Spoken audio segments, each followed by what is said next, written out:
One more, guys.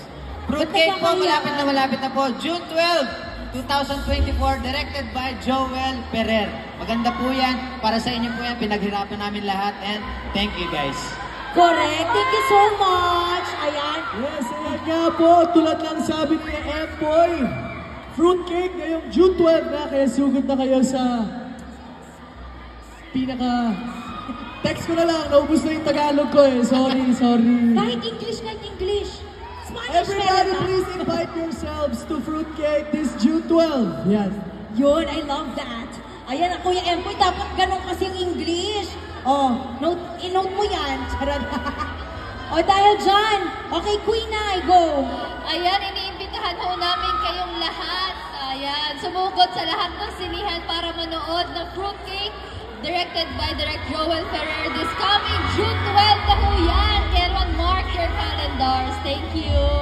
Of course, Kyla Estrada. Yes, Fruitcake, guys, papalabas na ang June 12, directed by Joel Ferrer. Alam ko na kung ano gusto sabihin ni Alex kanina. Ano? Yung pinaka-inaabangang barkada movie.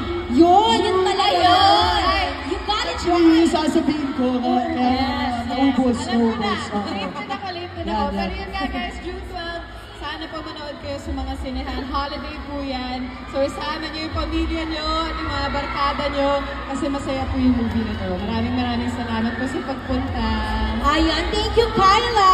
At syempre, Marcus Patterson. Ayan na, Marcus, ha? Of course, kagaya lang sinabi nila, June 12, Fruitcake, kung di niyo po alam, directed by Direct Joel Ferrer. Malapit na po, so please watch. Thank you. Of course, Katie Estrada. Ayun po, Fruitcake, June 12. Dalhin niyo yung barkada niyo, dalhin niyo yung pamilya niyo, dalhin niyo yung friends niyo. It's gonna be a fun time and thank you so much for coming. Maraming salamat po sa inyong lahat.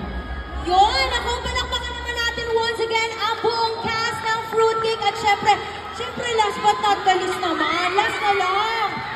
Okay. Inuulit po namin, Fruitcake po, June 12 na po yan. Sana po supportahan natin. Maraming salamat po. Thank you. Yun, at hindi pa dyan